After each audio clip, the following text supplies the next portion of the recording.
আসসালামু আলাইকুম এভরিওয়ান। 16 বছর পর গল্পের 11 নম্বর পর্ব। তো চলো বেশি কথা না বলে গল্প শুরু করা যাক। পিছন দিক থেকে কেউ একজন বলে, আমি বলছি আদিব কার কাছে ছিল। পরিচিত কণ্ঠ হওয়ায় অবাক হয়ে সকলে পেছনে ফিরে তাকায়। বাবা বলল, তুই? সে বলল, হুম আমি। ভাইয়া বলল, আপনি জানতেন আদি কোথায় ছিল? সে বলল, হুম জানতাম। মা বলল, তাহলে এতদিন কেন বলেননি সত্যিটা মিজান ভাই? ইনি হলেন আদির বাবার বন্ধু মিজান সাহেব, যিনি আদিবের এই বাড়িতে থাকার ব্যবস্থা করে দিয়েছে। মিজান সাহেব বলল, বলিনি, তার কারণ আদিব বাবা নিজেই বারণ করেছিল। ভাইয়া বলল, কিন্তু কেন আঙ্কেল? মিজান সাহেব বলল, সেটা আদি নিজেই ভালো করে জানে। বাবা বলল, তুই কবে থেকে আদিকে চিনিস? মিজান সাহেব বলল, 2 বছর আগে আমি যখন চট্টগ্রামে গিয়েছিলাম তখন আমার আদিবের সাথে পরিচয় হয়। সুজন বলল, ইয়েস ইউ আর রাইট, আমরা আগে চট্টগ্রামেই ছিলাম। কিছুদিন আগেই পোস্টিং দিয়ে আদিবকে ঢাকাতে পাঠানো হয়, আর আমাকে পাঠানো হয় পরে। বাবা বলল, আদি চট্টগ্রামে ছিল? মিজান সাহেব বলল, হুম। ভাইয়া বলল, কিন্তু আঙ্কেল ও কি করে পৌঁছালো সেখানে? ও তো এই ঢাকাতে ছিল তাই না? বাবা বলল, হুম, আশরাফ তো ঠিক বলেছে। মিজান সাহেব বলল, হুম, আদিব আমাকে সবকিছুই বলেছে। সে আমাকে বারণ করেছিল তোমাদের কাছে এসব যেন আমি কখনো না বলি। তবে আজ যখন তোমরা ওর আসল পরিচয় জেনে গেছো তখন লুকিয়ে রেখে কি লাভ?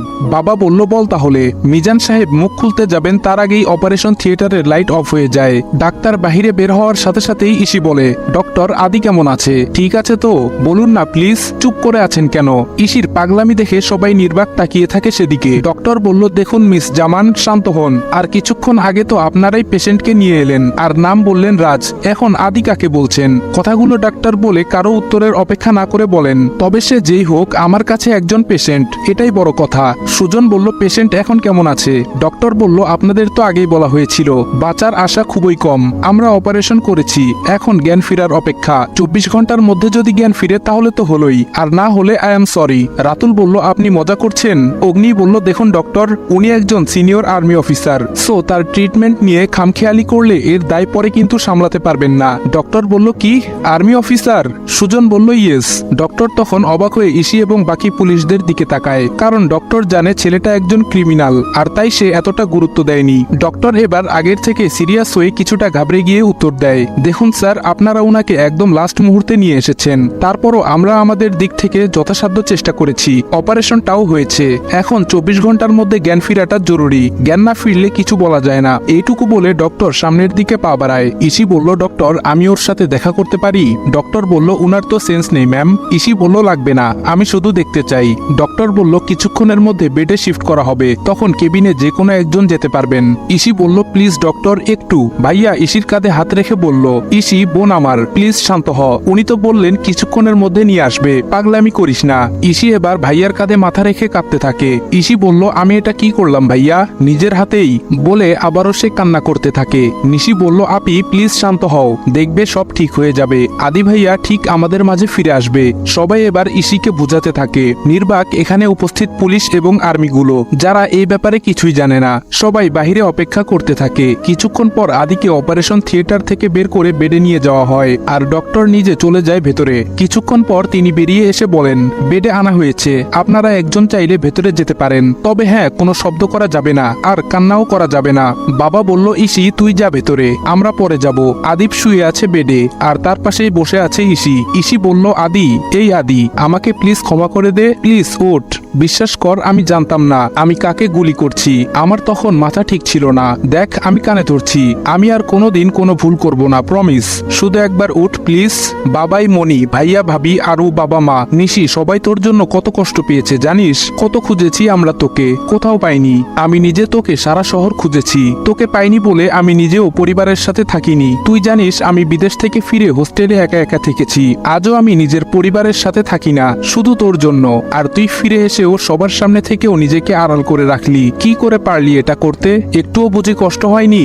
এই আদি, বল না প্লিজ, আমার প্রশ্নের উত্তর দে। নার্স বলল, ম্যাম প্লিজ শান্ত হন, এখানে কান্নাকাটি করলে রোগীর সমস্যা হবে। ইসি বলল, আপনি বলুন না একবার ওকে চোখ খুলতে, আমার কথার জবাব দিতে। ইসি নার্সের হাত ধরে রিকোয়েস্ট করতে করতে বলে কথাগুলো। ইসির এমন অবস্থা দেখে নার্সের চোখেও পানি চলে আসে। নার্স বলল, প্লিজ আপনি শান্ত হন, খুব তাড়াতাড়ি চোখ খুলবে ইনশাআল্লাহ, অনেক বড় আঘাত পেয়েছে, এখন একটু রেস্ট নিতে না দিলে অনেক কষ্ট হবে। ইসি বলল, আমি নিজের হাতে গুলি করেছি।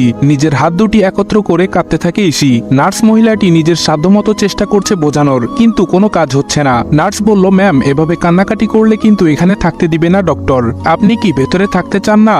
ইসি বলল কাঁদবো না আর আমি সত্যি কাঁদবো না বলে চোখের পানি মুছে নেয়। এদিকে বাহিরে সবাই অপেক্ষা করছে। ভাইয়া বলল মিজান আঙ্কেল আপনি কি যেন বলছিলেন? ভাই কোথায় ছিল?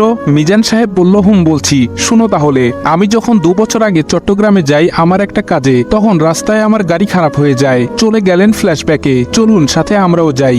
মিজান সাহেব চট্টগ্রামে পৌঁছে একটা গাড়ি ভাড়া করেছিলেন হোটেলে পৌঁছানোর জন্য, কারণ তিনি গাড়ি নিয়ে আসেননি। মিজান সাহেব ড্রাইভারকে বলল কি হলো? ড্রাইভার বলল সাব মনে হয় গাড়ি খারাপ হয়ে গেছে। মিজান সাহেব বলল মানে? ড্রাইভার বলল স্যার গাড়িটা খারাপ হয়ে যাবে ভাবতেও পারিনি, আমি বুঝতে পারছি না। মিজান সাহেব বলল এখন কি হবে? ড্রাইভার আর মিজান সাহেব দুজনেই পায়চারি করতেছে। এমন সময় একটা বাইক আসে এখানে। আদি বলল কি ব্যাপার আপনাদের, কোনো সমস্যা? মিজান সাহেব বলল তারপর তিনি আদিকে সবটা খুলে বলেন। আদি বলল এক কাজ করুন, আপনি আমার বাইকে চলে আসুন, আর ড্রাইভার আপনি গাড়িটা সারিয়ে নেওয়ার ব্যবস্থা করুন। আদি বলল কোথায় যাবেন আঙ্কেল? মিজান সাহেব বলল সার্কিট হাউস। আদি বলল ওকে চলুন, আমি পৌঁছে দিচ্ছি। দুজনেই চলতে থাকে। রাস্তার মাঝখানে অনেক কথা হয় দুজনের মধ্যে। আদি বলল এই তো আঙ্কেল চলে এসেছি। মিজান সাহেব বলল তোমাকে অসংখ্য ধন্যবাদ বাবা, এই যা। আদি বলল কি হলো আঙ্কেল? মিজান সাহেব বলল দেখেছো তোমার সাথে এতটা রাস্তা এলাম, কত কথা বললাম, অথচ নামটা জানা হলো না। আদি দুটানায় পড়ে যায়, কারণ সে তার আঙ্কেলকে ঠিকই চিনতে পেরেছে। আদি বলল আমার নাম বলার আগেই ওর ফোন বেজে ওঠে। আদি বলল আঙ্কেল আমার একটা জরুরি কাজ পড়ে গেছে, এখন আসি, আমি বিকেলের দিকে এসে গল্প করব কেমন? মিজান সাহেব বলল আচ্ছা তুমি সাবধানে যেও। আদি চলে আসে সেখান থেকে, আর এসে নিজের কাজে ব্যস্ত হয়ে যায়। কাজ শেষে বাসায় ফিরে সে ফ্রেশ হয়ে অনেকক্ষণ বসে চিন্তা ভাবনা করে। সে সিদ্ধান্ত নেয় মিজান আঙ্কেলকে তার পরিচয় দেবে। তাই আর দেরি না করে বাইক নিয়ে বেরিয়ে পড়ে সার্কিট হাউসের দিকে। দরজায় নক করার শব্দ পেয়ে মিজান সাহেব দরজা খুলে দেন। মিজান সাহেব বলল আরে তুমি, এসো এসো ভেতরে এসো। আদি ভেতরে গিয়ে বসে, আর আঙ্কেল দুটো কফি অর্ডার দিয়ে দেয়। আঙ্কেল বলল তখন কিন্তু তোমার নামটা জানা হলো না। আদি বলল কিন্তু আমি আপনার নাম জানি। আঙ্কেল বলল কি করে? আদি বলল আঙ্কেল আমি আদিব, আফজালাল ইমরান সাহেবের ছেলে। আঙ্কেল বলল কি? আদি বলল আমি আদিব আল ইহসান। আঙ্কেল বলল তুমি এখানে কিভাবে? আদি বলল কেন আঙ্কেল আপনি কিছু জানেন না? আঙ্কেল বলল না তো, আমি তো বিদেশে ছিলাম এত বছর, এই তো কিছুদিন আগে ফিরলাম। তখন আদির মনে পড়ে ছোটবেলার কথা। আদি বাড়িতে থাকতেই উনি সপরিবারে বিদেশে চলে গেছেন। আঙ্কেল বলল কি হয়েছে, তুমি এখানে কেন? তোমার পরিবার তো ঢাকাতে, তুমি কি এখানে কোনো কাজ করো নাকি তোমার বাবার ব্যবসা এখন চট্টগ্রামেও প্রসারিত করা হয়েছে? আদি বলল আমার কোনো পরিবার নেই আঙ্কেল। আঙ্কেল বলল হোয়াট? আদি বলল তারপর খুলে বলে সে সব ঘটনা।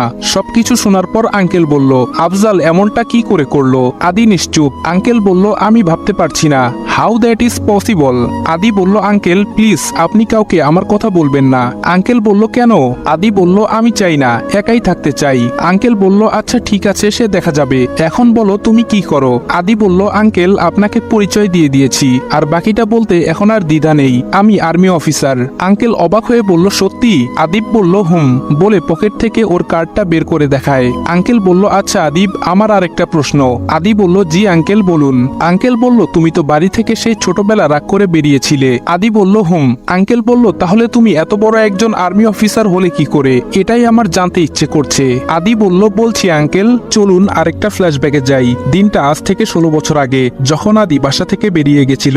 সেদিন রাগ আর অভিমান নিয়ে বেরিয়ে পড়ে আদি। হাঁটতে হাঁটতে অনেক দূর চলে আসে। এতটা পথ সে কান্না করতে করতেই এসেছে। রাস্তায় অনেক মানুষ তাকে দেখেছে, অনেকে তার কাছে এসে জিজ্ঞেস করেছে তার কি সমস্যা, কিন্তু আদি তাদের এড়িয়ে গেছে। ওর ছোটবেলা থেকেই নিজের ভেতরে একটা চাপা রাগ আছে, যেটা সব সময় হয় না কিন্তু আজ হচ্ছে, তাই কোনো খেয়াল ছিল না। হাঁটতে হাঁটতে কখন বড় রাস্তায় চলে এসেছে সে জানে না। আদি ভাবে কোথায় চলে এলাম আমি, বাসায় ফিরবো কি করে, চিন্তায় পড়ে যায় সে। তখনই আবার নিজের মনকে শক্ত করে নেয় সে। আদি বলল ফিরবো না আমি আর বাড়িতে, বাবা আমায় খুব মেরেছে, মা কিছু বলেনি, ভাইয়া নিজে দোষ করে আমায় মার খাওয়ালো ঠিক আছে, কিন্তু আমাকে একবারও আমার বোনের কাছে কেন যেতে দিল না? ঠিক আছে আমিও আর যাব না কোনোদিন ওদের কাছে। ভাইয়া আজ থেকে আর কার উপর নিজের দোষ চাপাবে, এখন থেকে দেখা যাবে আরও আর ব্যথা পাই কিনা। আদি তো আর থাকবে না।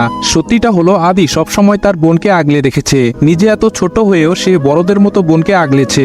বাবা মা দুজনেই নিজেদের কাজে ব্যস্ত, আর ভাইয়া তো। আজকের ঘটনা আদির ছোট মনে অনেক আঘাত করে। মন খারাপ করে আদি আবারও চলতে থাকে। বড় রাস্তার ধারে হাঁটতে হাঁটতে হাঁটতে সে দেখতে পায় একটা বাস এসেছে, আর সেটাই সবাই ওঠার জন্য হুমড়ি খেয়ে পড়ছে। আরো বাস আছে, তবে এটাই কেন সবাই উঠছে, আবার উকি ঝুঁকি মারছে, বুঝতে পারছে না। কৌতূহল জাগে তার মনে, কিন্তু আসল ঘটনা সে বুঝতে পারে না। তাই ওর ইচ্ছে জাগে এখানে ঢুকে দেখার। নিজের মন খারাপের কথা ভুলে আদি ছুটে যায় বাসটার কাছে। সবার পায়ের তলা দিয়ে কিছুটা ফাঁক ফোকর করে ঢুকে পড়ে। ঢুকে সে দেখতে পায় এখানে কি সব অদ্ভুত লোকজন কি যেন করছে।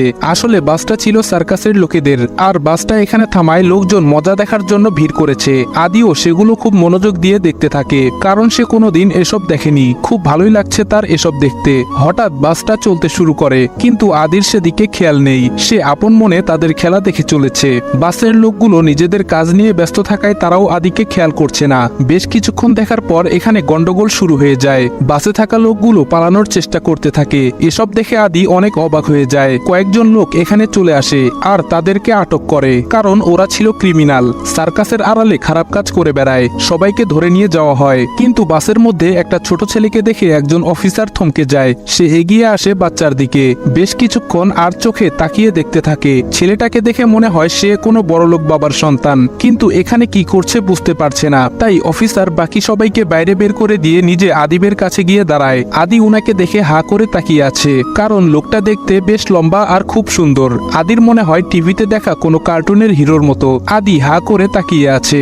বাচ্চাটাকে এভাবে তাকিয়ে থাকতে দেখে অফিসার নিজেও অবাক হন। তিনি আরো একটু কাছে গিয়ে ওর দুটি হাত ধরে নিচে বসে পড়েন। অফিসার বলল, নাম কি তোমার? আদিব বলল, আমার নাম আদিব। অফিসার বলল, বাহ, খুব সুন্দর নাম। আচ্ছা, তোমার বাবার কি নাম? বাবার কথা বলায় আদির মুখটা মলিন হয়ে যায়। অফিসার আদিকে আরো অনেক কিছু বলে, কিন্তু সে তার জবাব দেয় না। অফিসার বলে, আচ্ছা, তোমার বাড়ি কোথায় এটা তো বলো। কার সাথে এখানে এসেছো? আদি বলে, আমার বাড়ি নেই। অফিসার বলে, মানে? এইরকম সুন্দর আর পরিপাটি ছোট্ট একটা ছেলের মুখে এমন কথা শুনে চমকে যান বাদল সাহেব। আদি বলে, আমার বাড়ি নেই। বাদল বলে, তুমি এখানে এলে কি করে? আদি বলে, হাঁটতে হাঁটতে। বাদল বলে, আচ্ছা, তা তো বুঝলাম, কোথা থেকে এসেছো বলো। আদি আর বলে না। ওকে চুপ থাকতে দেখে কিছুটা অস্বস্তির নিঃশ্বাস ফেলে চুপ করে থাকেন। স্যার, ফিরবেন না? পেছন থেকে কারো কণ্ঠ শুনে বাদল পেছনে ফিরে তাকায়। বাদল বলল, হ্যাঁ। সে বলল, আচ্ছা স্যার, এই বাচ্চাটাকে? বাদল বলল, জানি না। তারপর বাদল ঘটনা খুলে বলে সাথে থাকা লোকটাকে। সে বলে, তাহলে স্যার ওকে কি করবেন এখন? বাদল বলল, চিন্তার বিষয়, এখানে একা তো ফেলে চলে যাওয়া ঠিক হবে না। আচ্ছা, আমি দেখছি, দাঁড়াও। বলে বাদল আবার আদির কাছে গিয়ে হাঁটু গেড়ে বসে। বাদল বলল, আচ্ছা আদিব, তুমি এখন কোথায় যাবে বলো তো? আদি বলল, কোথাও না, এখানেই থাকবো। বাদল ওর জবাব শুনে চমকে গিয়ে সহকর্মীর দিকে তাকায়। সে বলে, স্যার, ও মনে হয় বাসা থেকে রাগ করে বেরিয়ে গেছে। বাদল বলল, কি বলছো কি? এইটুকু বাচ্চা ছেলে রাগ করে বাসা থেকে বেরিয়ে এলো? সে বলে, হতে পারে স্যার। বাদল বলল, আচ্ছা তুমি যাও, আমি দেখছি। কথাটা বলার পর সেই লোকটা চলে যায়। বাদল আবার আদির সামনে গিয়ে বসে। বাদল বলল, আচ্ছা আদিব। আদি বলল, হুম। বাদল বলল, আমার কথা শোনো, এই গাড়িটা তো এখানে থাকবে না, এটাকে থানায় নিয়ে যাওয়া হবে। তাহলে তুমি কোথায় যাবে? আদি এখনো নিশ্চুপ, কোনো কথা বলে না। বাদল বলল, আচ্ছা তুমি আমার সাথে চলো। বলে আদিবকে নিয়ে বাসটা থেকে নেমে গেল। সাথে থাকা লোকটিকে কিছু বলে নিজের গাড়িতে উঠবে, তখনই সে লোকটি বলল, স্যার, আপনি ওকে কোথায় নিয়ে যাবেন? বাদল বলল, দেখা যাক, আমার কাজ তো শেষ, তোমরা দেখে নাও, আমি আসছি। সে বলল, আপনি কি এখন ফিরে যাবেন স্যার? বাদল বলল, না, আগামীকাল। সে বলল, ওকে স্যার। বাদল আদিকে নিয়ে চলে আসে নিজের জায়গায়। এসে আদিকে ফ্রেশ করিয়ে নিজেও ফ্রেশ হয়ে নেয়। এর মধ্যে অনেকবার সে আদির থেকে পরিচয় আর ঠিকানা জানতে চেয়েছে, কিন্তু আদি কিছু বলেনি, আর তাই হাল ছেড়ে দিয়েছে। সে রিসেপশনে কল করে দুজনের জন্য ডিনার অর্ডার করে দিয়ে এসে আদির পাশে বসে। এবার আর ওর পূর্ব পরিচয় জানতে চায় না। এবার সে বলে অন্য কথা। বাদল বলল, আদি। আদি বলল, হুম। বাদল বলল, কি ভাবছো তুমি? আদি মাথা নিচু করে আছে। বাদল বলল, আচ্ছা আদি, তোমাকে একটা কথা বলি। আদি বলল, বলো। বাদল বলল, তুমি তো তোমার সম্পর্কে আমাকে কিছুই বললে না। আদি বলল, কি বলবো? বাদল বলল, এই যে তোমার বাবা মা, তোমার বাসা কোথায়? আদি বলল, আমার কেউ নেই। এইটুকু একটা বাচ্চার মুখে বারবার এই কথা শুনে বাদল কিছুটা চিন্তায় পড়ে যায়। শেষে আর কিছু না ভেবেই বলে, আচ্ছা আমরা কি বন্ধু হতে পারি? আদি কিছু বলে না। বাদল বলল, কি হতে পারি না? আদি বলে, তুমি তো অনেক বড়, কি করে বন্ধু হবে? বন্ধু তো সমান সমান হয়। বাদল বলল, বড়রাও ছোটদের বন্ধু হয়। তারপর অনেকভাবে সে আদিকে বোঝায়, আর আদি রাজি হয় বন্ধুত্ব করার জন্য। বাদল বলল, আচ্ছা ঠিক আছে, তাহলে কি তুমি আমার সাথে যেতে রাজি? আদি বলে, কোথায়? বাদল বলল, কেন, আমার বাসায়? আদি বলে, বন্ধু, তাহলে এটা কার বাসা? বাদল বলে, এটা তো বাসা না। আদি বলে, তাহলে কি? বাদল বলল, এটা হলো হোটেল, এখানে আমি দুরাত থাকতে এসেছিলাম একটা কাজে। আদি বলে, তাহলে তোমার বাসা কোথায় বন্ধু? বাদল বলল, চট্টগ্রামে। আদি বলে, ও আচ্ছা। বাদল বলল, তুমি চিনো মনে হচ্ছে। যাচ্ছে? আদি বলে, আমি তো বাবার মুখে শুনেছি নামটা। বাদল বলল, তোমার বাবা কি চট্টগ্রামে থাকেন? আদি আবারও চুপ হয়ে যায়। বাদল বলল, আচ্ছা বাদ দাও, এখন বলো আমার সাথে যাবে কিনা। আদি বলে, যাব।